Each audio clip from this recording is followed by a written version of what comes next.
yourself a merry little Christmas.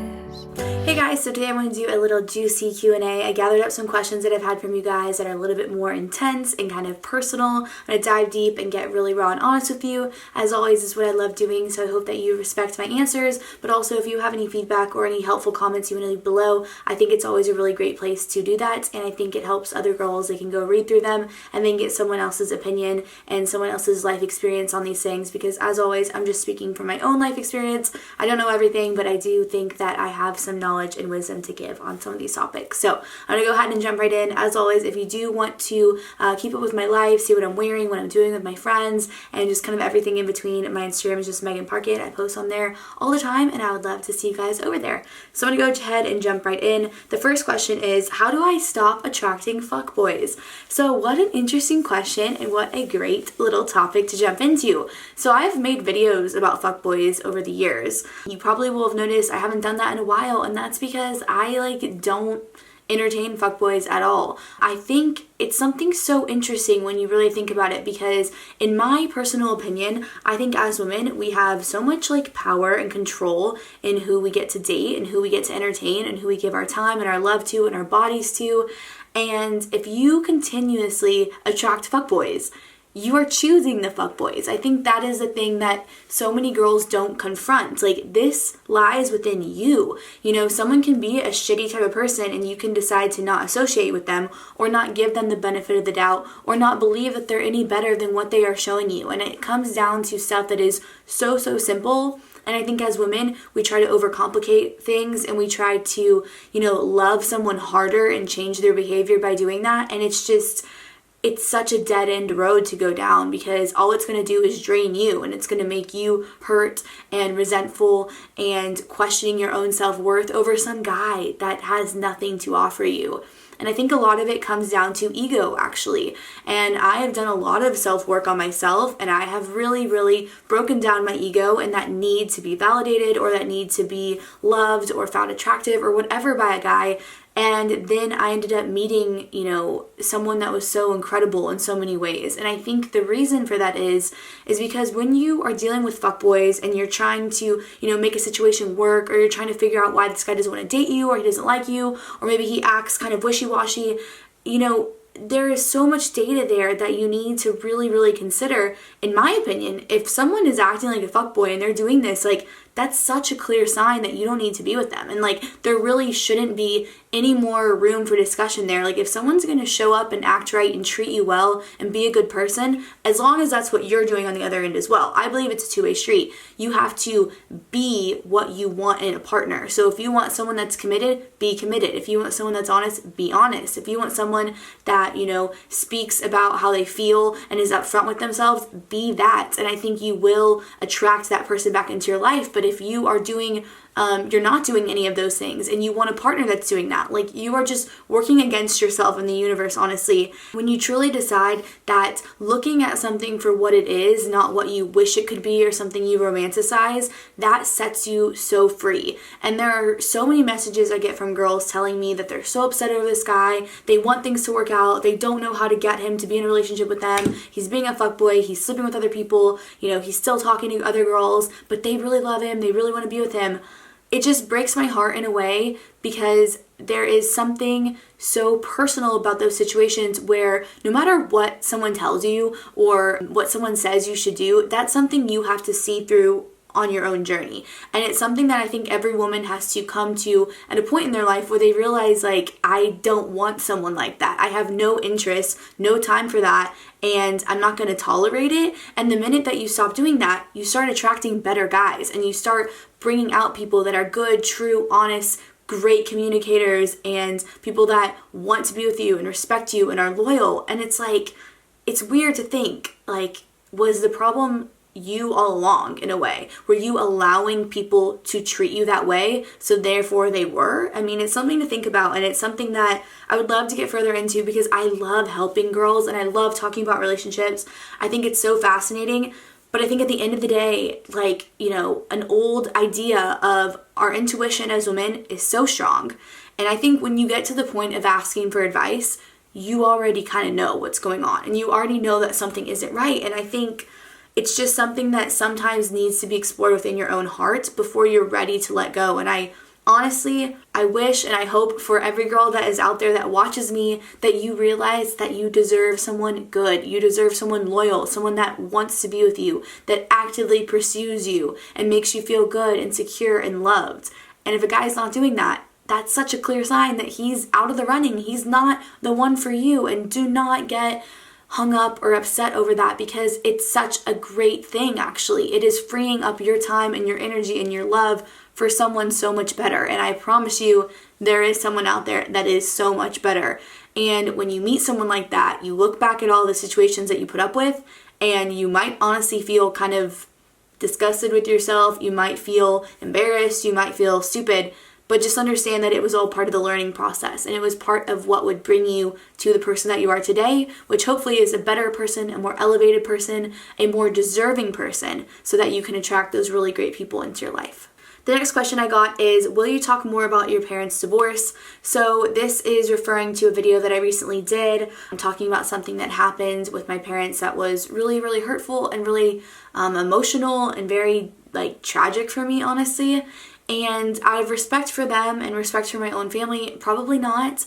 But I do think that there is so much to be learned from that situation and to be kind of dissected and understood. And I really do think that I could reach a lot of people that really might want to know that they're not alone and might want to hear about how I've dealt with it and things that I've learned and all that kind of stuff. So I am in the process of thinking about creating a community that is private, that is for my really true loyal followers that want to connect with me on a much deeper level, want to hear stories and more personal things about me that, I don't necessarily just want to put on the internet for everyone, but that I do think have so much true point to them, because they really are about true, heart-wrenching moments that I think could be so enriching for the right people, for the people that want to hear it, for people that need to hear it, and people that are interested in that. So if you would be interested in joining a community like that and talking to me a bit more one-on-one and, having me kind of get a lot more personal than I even do in these videos, let me know, because it is something that ultimately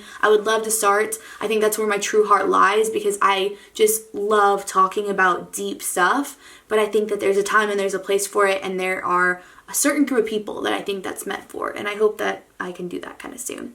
The next question I got is, why did you feel the need to change your appearance? Are you really that insecure?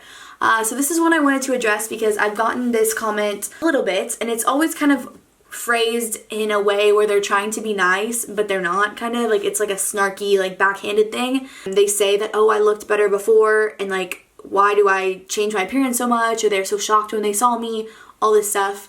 So I will be completely honest, I've had my breasts done, obviously, you guys know about that. One of the best decisions I've ever made in my entire life. I'm thrilled with my boobs. They look incredible. I love them so much. I'm so glad that I did it. After losing weight, they just were not the way that I wanted them, and now they are, and I love it. I can go without a bra, and they look awesome in clothes. They look great in a swimsuit. They look amazing when I'm naked. I love my boobs so much. I would completely not ever tell someone that I regret that, because I don't regret it at all. I wish I did it sooner, honestly. I haven't had any complications. I feel great, and I've had no problems with it. My recovery was awesome. My scars are pretty much invisible. Again, a lot of that comes down to me really taking care of myself during that process and the healing and everything. I took it very seriously. I listened to all the instructions, and I ended up with fabulous results. My doctor was Dr. Johnny Franco here in Austin, so I'll go ahead and link his info below. If you mention me, he will definitely help you out as well. And yeah, so I did that. I also have done lip fillers in the past, and I've gotten Botox in my forehead, which I haven't done for a long time. I think it's been literally almost a year. You can actually see. So the main thing that I think people comment on are my lips, and I will actually go ahead and remove my lip liner and my lip gloss and my lipstick and show you that my lips really aren't that big. Alright guys, we're gonna go ahead and remove the lip liner.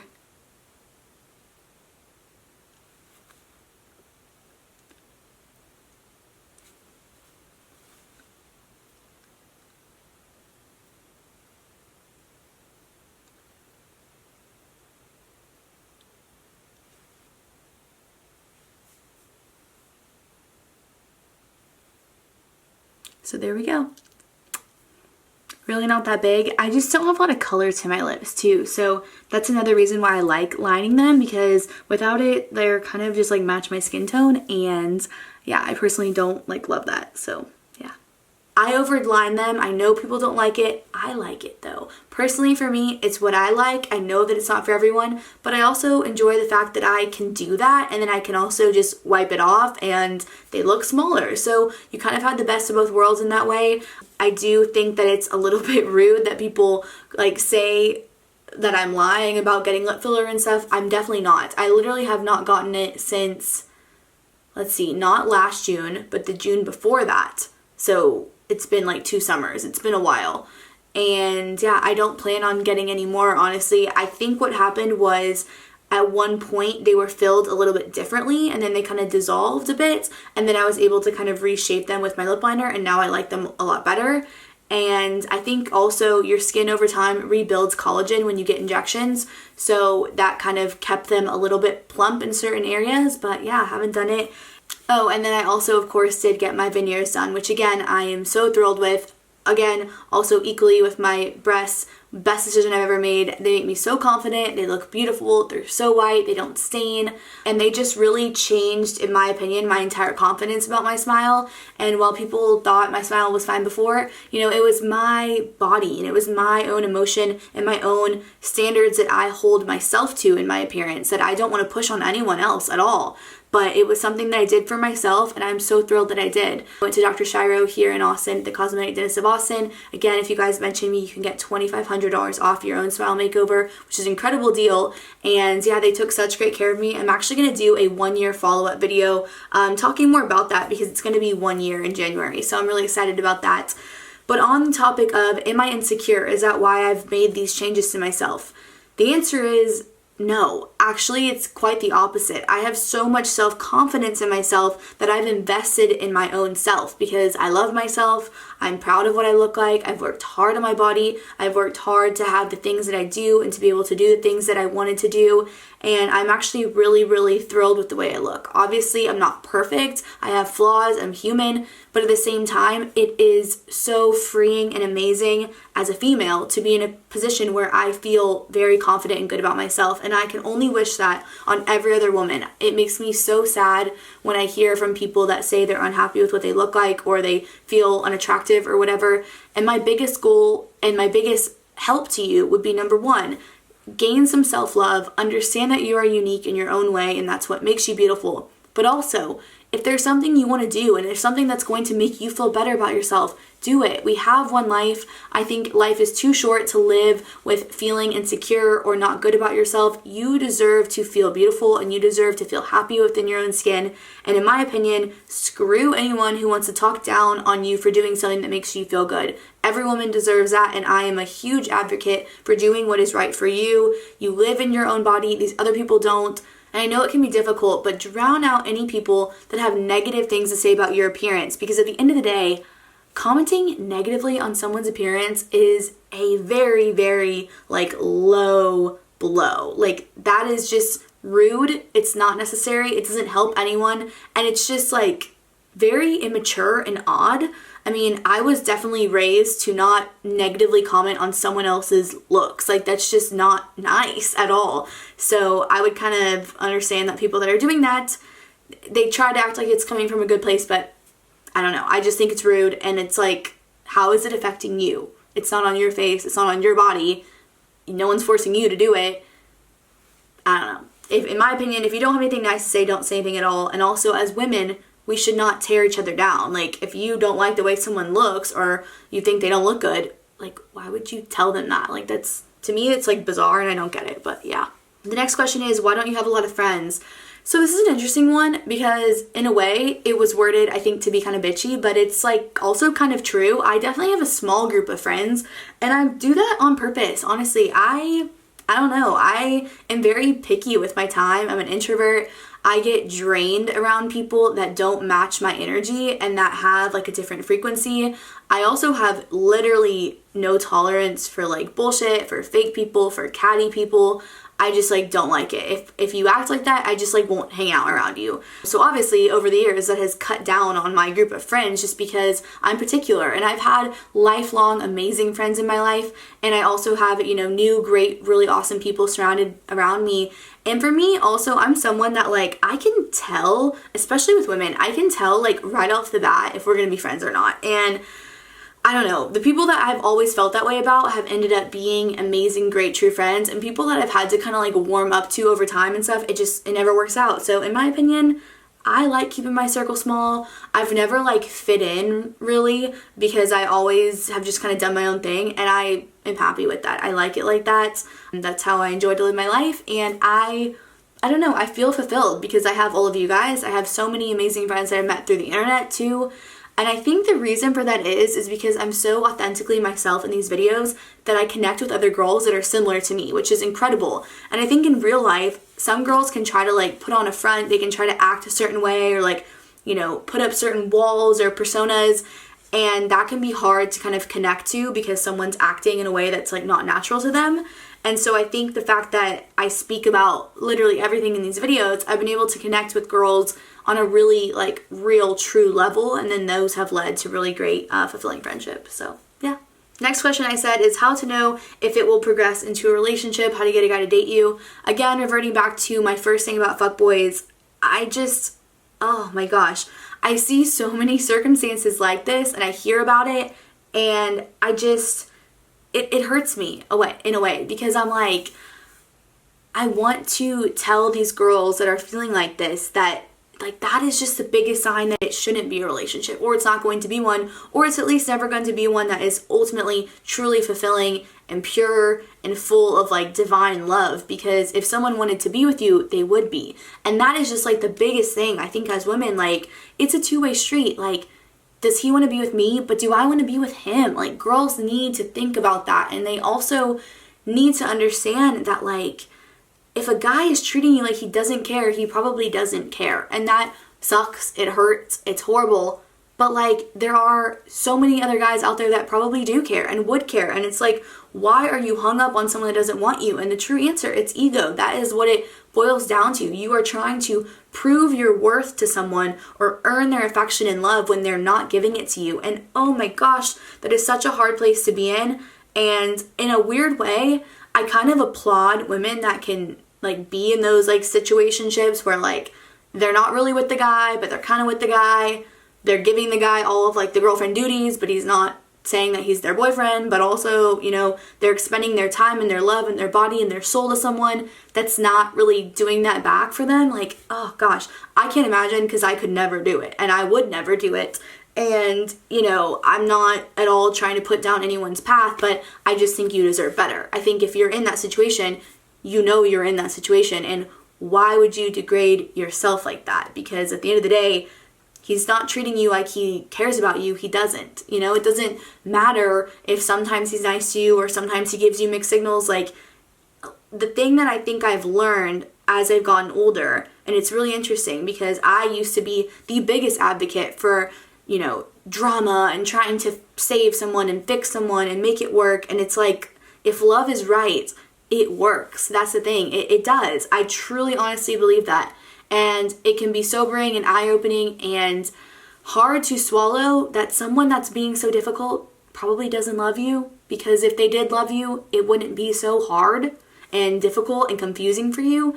But I promise you, it's so freeing, and you deserve to have something more than that. You really, really do. Please know that. And the last question I have is, what would you tell yourself at 15? Oh man, there was a quote that I saw the other day, and it said, everything is boring now because when I was 15, I was 21 or something like that, which is so true for me. I grew up kind of fast. I experienced a lot of life. I've done a lot of cool, fun, crazy, wild, you know, dangerous things, I guess, whatever. And I don't know, I probably wouldn't tell myself anything, honestly. I am so in awe of the beautiful masterpiece that has been my woven life, you know, honestly. Every single twist and turn and failure and high and low has led me to who I am today, and I am so proud of that and grateful for that because I have strived so hard to get here. But, you know, all the ups and downs, like, that just added to it. That gave me so much knowledge and understanding and grace and true like forgiveness in my own heart and soul for other people as well, because I've lived some life and I've done some things and I've experienced stuff that I wouldn't tell myself anything. I would not take anything back. I wouldn't do anything differently. And I definitely would not want to tell myself what was in store, because I think that was kind of the beautiful unfolding of it all, just having it happen. So I don't know. I wouldn't tell myself anything, honestly. I'm really, really pleased with the way that my life has turned out. And I think that 100% every single thing that happens in your life, you have a choice and an ability to take something good out of it, to make it positive, and to learn. And that is the most powerful, amazing thing. And you should never stop learning. Please, please, please do not, because that is where the ultimate growth of life comes. And that, in my opinion, is the whole point of life: to grow, become a better person, and to make better choices, better decisions, better people, all that kind of stuff. So that's it for today's little juicy, deep Q&A. I hope you guys enjoyed. I love you guys so much, and I'll see you guys tomorrow. Bye.